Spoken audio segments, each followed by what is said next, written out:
Dig XX is a film screening at the 2024 Sundance Film Festival. This is the 20th anniversary edition of Dig. Dig premiered at the Sundance Film Festival in 2004. It's directed by a woman named Andi Timoner, who is, for my money, I think one of the most wildly talented documentary filmmakers, simply because she is so dedicated to the subject matter and she is relentless in telling her story, and she picks very interesting topics. What is Dig? Well, you can actually get Dig.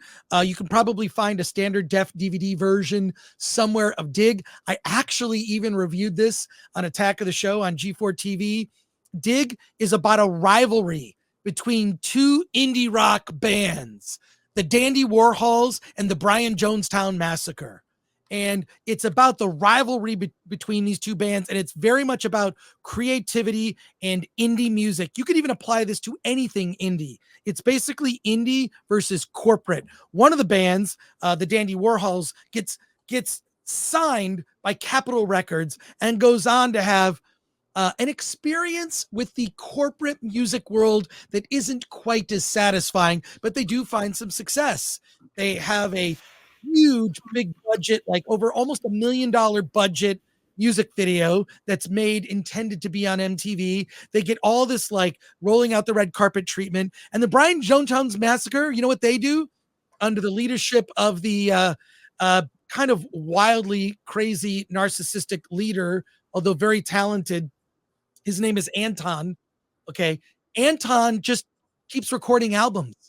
They're like these guys that can barely afford to sleep in, like, there's like 8 people sleeping in a 2-bedroom apartment, sleeping on couches, drinking beer and smoking constantly. And they just put out albums, Brian Jonestown Massacre, but they're also a band with a reputation. Every time they play somewhere, there's like some fight or something crazy happens. They're known for like their chaos. They can never quite get it together. And the Dandy Warhols are a bit the more buttoned up what professionals that are able to build a career. Now, they don't love the corporate space either. They think it's kind of BS, but they end up finding success in Europe.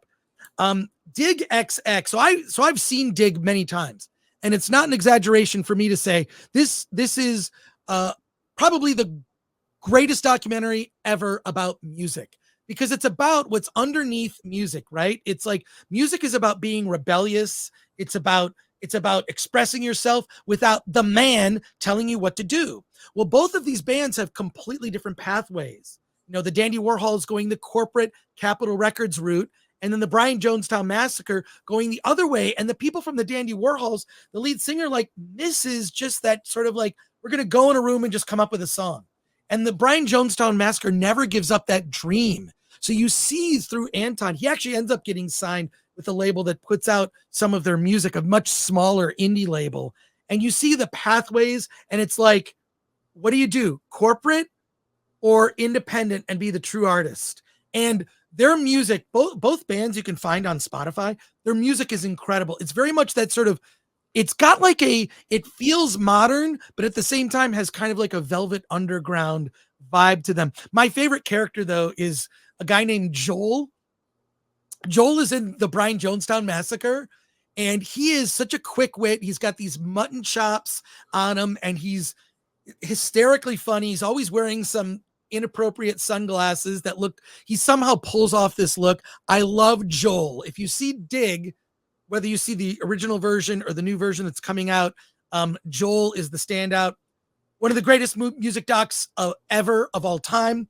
The new version of Dig is about 20 minutes longer, which includes like a little 5-minute, like Where Are They Now, which I loved. Chef's kiss. So I've already seen the best film playing at Sundance. It's Dig Double X by Andi Timoner, and can't recommend it enough. My hope is, my guess is that the reason that they did this updated version is that it will be on, they're going to release it on Blu-ray or 4K, whatever. But the movie was shot, it's very much an archival documentary. It's shot like, Andi spent 10 years following both bands. Okay, so from the mid 90s to like up to 2004, she was filming both bands. and she was shooting with like a camcorder. So some of the footage is like VHS quality. It's so good it doesn't matter. So I know I'm over the top on this one, probably because I've been watching January movies and things are few and far between. But I watched Dig X, Double X, and oh my God, Chef's Kiss, and Michael Talbot Haynes, who is our one of our very prolific reviewers on filmthreat.com. I know that he's going to be doing the review of Dig on the website. He's also a big music documentary buff. I predict a 10 out of 10 from no, it is a 10 out of 10. It is a 10 out of 10 music documentary. You know who needs to see this movie? Gary Beekler from Nerdrotic should see this movie.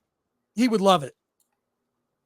He would love it. It reminds you of this era, like of creativity in the 90s, right? Like, and the rivalry between the band, it gets really weird at some points, but I love Dig Double X. It's a movie I plan to buy when it's available, but I already have a standard def DVD of Dig from back in the day because it's a great doc and the music is great. I mean, the Dandy Warhols have great songs.